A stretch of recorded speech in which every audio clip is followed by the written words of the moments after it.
to rate, comment and subscribe. Mwah.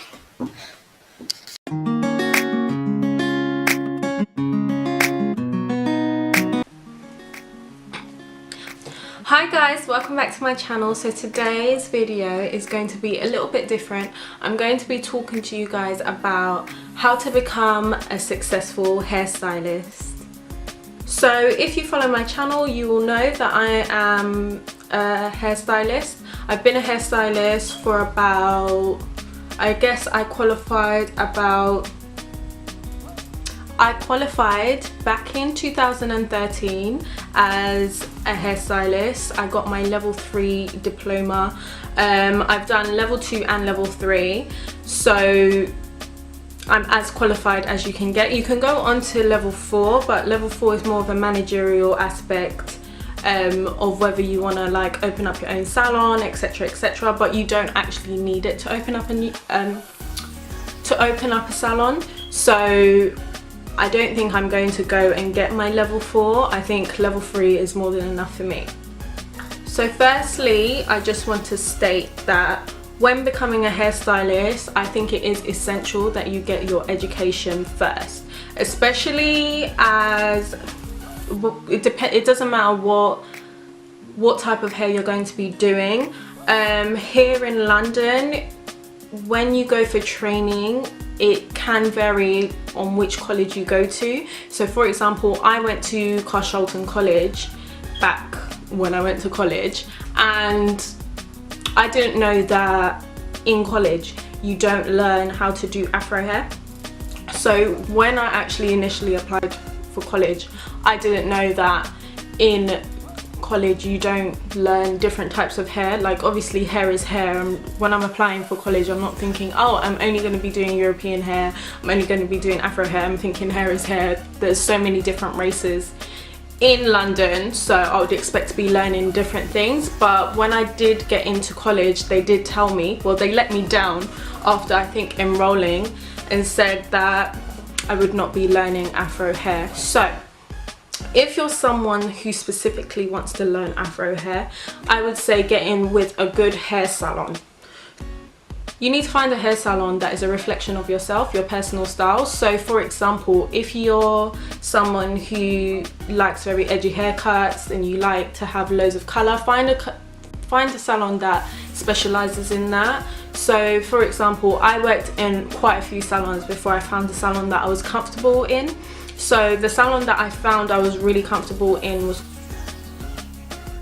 and I was there for about 3 years, and I found I was comfortable. Like all the people there I met were really great. I had a really good experience there, and there was a little bit of ups and downs. That's why I am a freelance hairstylist now. However, my overall experience in that salon was a reflection of myself. So I wanted to learn certain skills. I wanted to be in a salon that was award-winning. I wanted to be in a salon that had obviously a high reputation. So if you want to go and get your education, you should go into a salon that is the reflection of yourself to get your experience and to train. Also, bearing in mind, in the UK, you may not go to a college that teaches afro hair, so you're going to have to get your training from a professional salon that does afro hair. They can send you on courses. So for me, when I had worked in a plethora of salons. So I had worked in a couple, like so many different salons before. Like I worked in an eyebrow shop, I worked in a waxing place, I worked all over. I could say I worked nearly in every salon in Tooting. Literally, Tooting Broadway, if you know South London. I literally worked in every salon in Tooting Broadway around like 16, 17. Before I ended up at Sandra Webb. I couldn't really hold the job down, but I was really young, so it didn't really matter.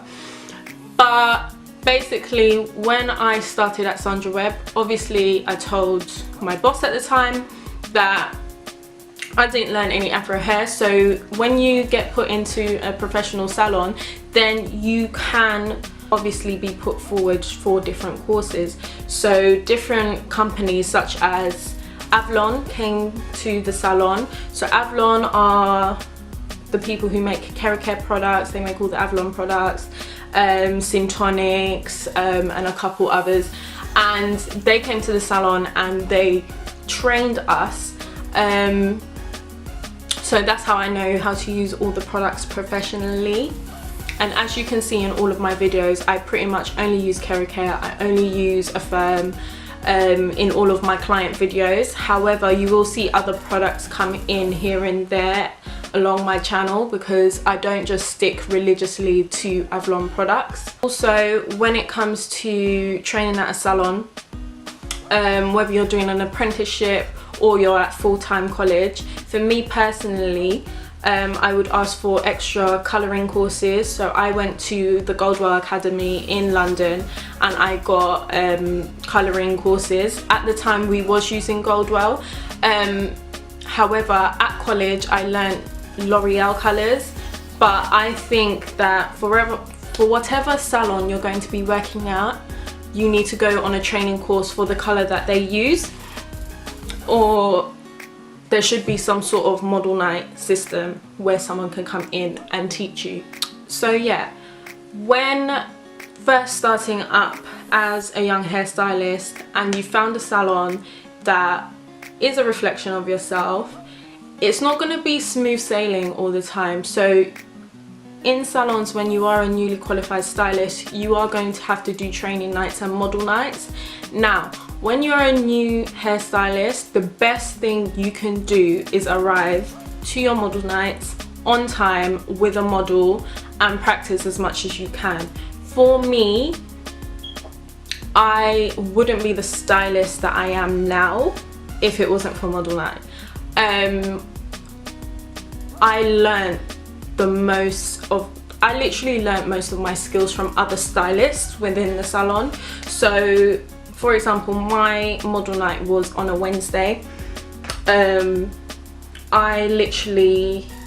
stylist who was in on a Wednesday, she was the senior stylist / director, I guess, at the time. And literally on Wednesdays she would, like, because say all her clients had left or whatever and she was just passing time and I'll be doing a model, she would always be like, well, you could do this differently or you could do that, and she would always critique my work.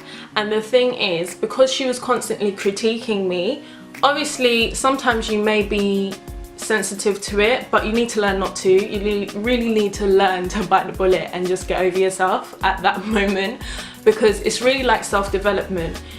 Hairdressing is not easy, okay? It is not easy. It's not easy peasy like everyone says. It's not a dumb craft. You need to have a brain on you, because when you're doing haircuts, there's a system to haircuts. When you're doing colours, there's a science behind the colour. When you're doing a relaxer, there's a science behind the relaxer. Not anyone can be a hairdresser.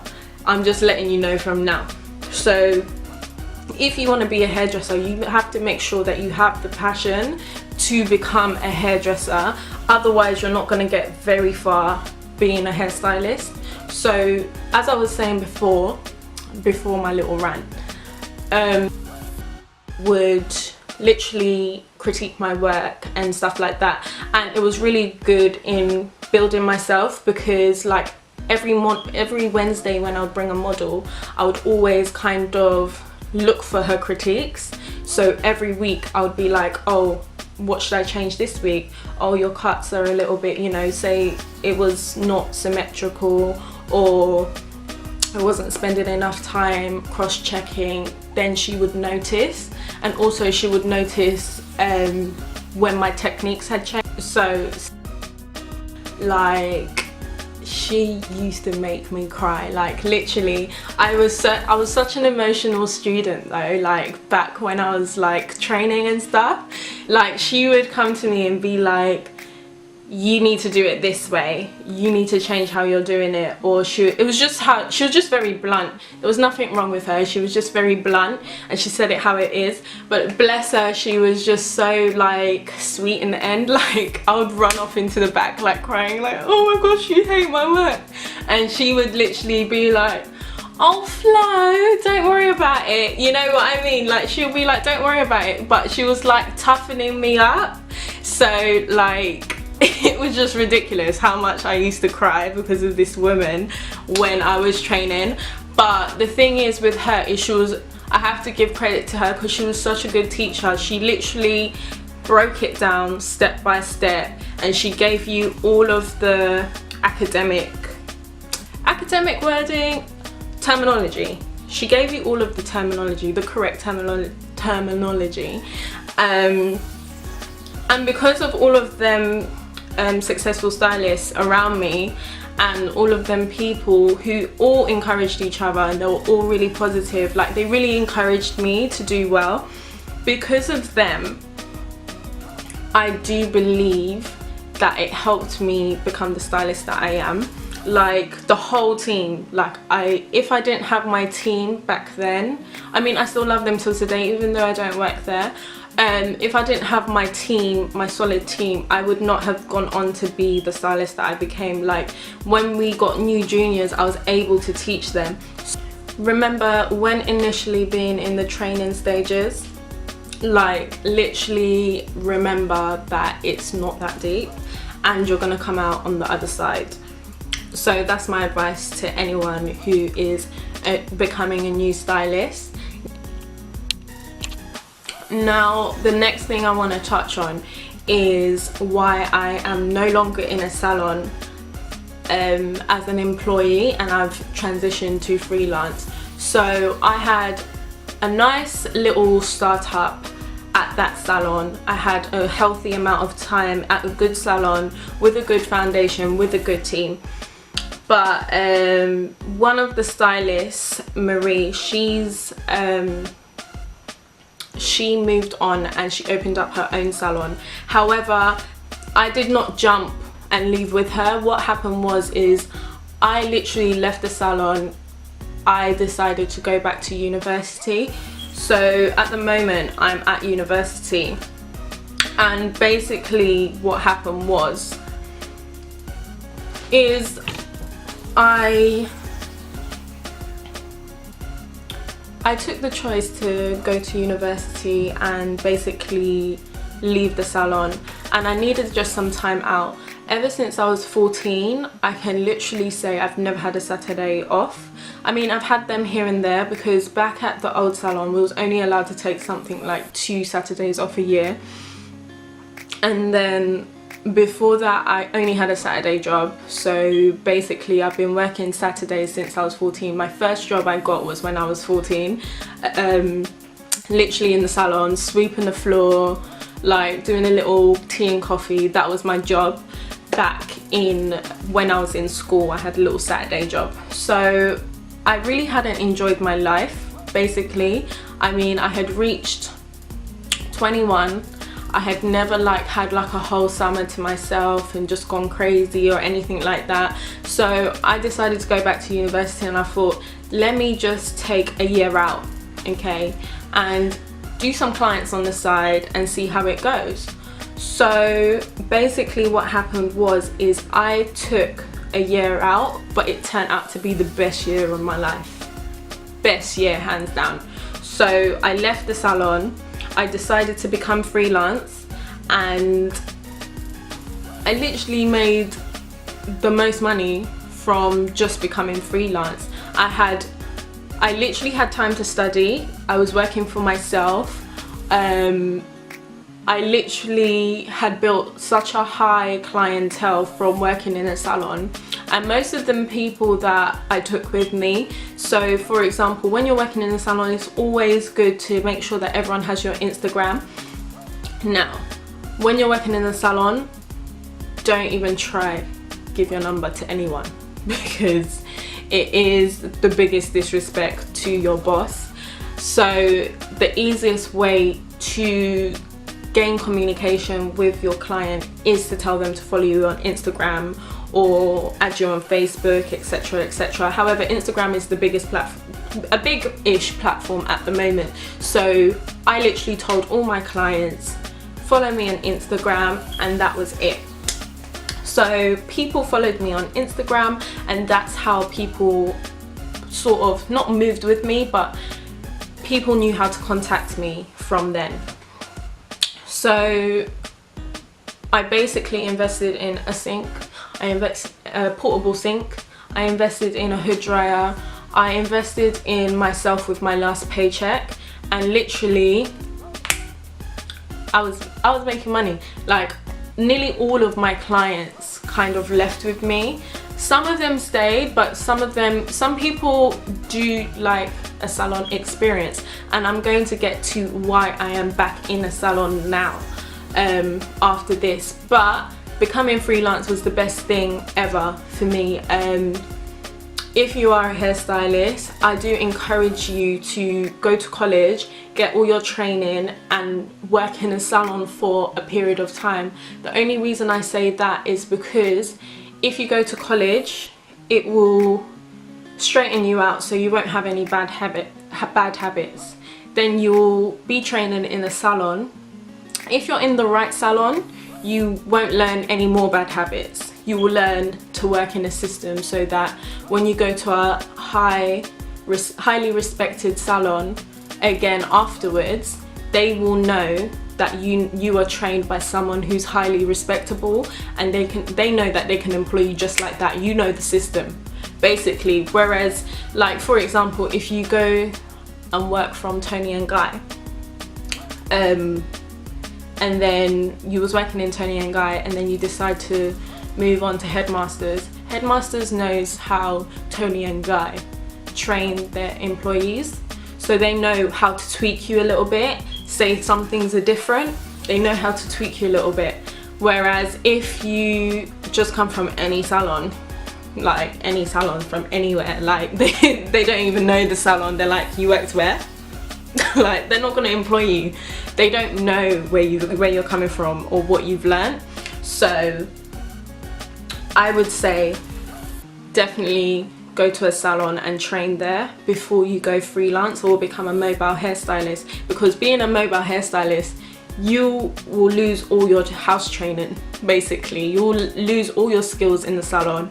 Not all of them like that, but I mean, like, you will pick up bad habits. You're in your own basically environment, you're in people's homes, you're more relaxed, so you're more likely to bend the rules in different ways. Whereas in a salon, it keeps you grounded. I think the way that I've done it, because I've got the salon structure in my head now, when I do mobile styling, I bring the salon into your house.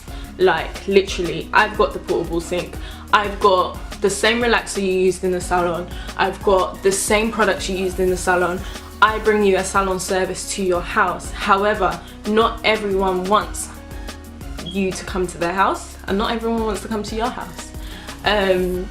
Some people just want to come to the salon. Some people have kids and they want to run away from them. Like, they want to go to a salon and feel like they're having a, you know, like a spa-like experience or a luxury experience, you know, and pay for the service or whatever. So basically, Marie decided to open up her own business, and she asked me to come with her.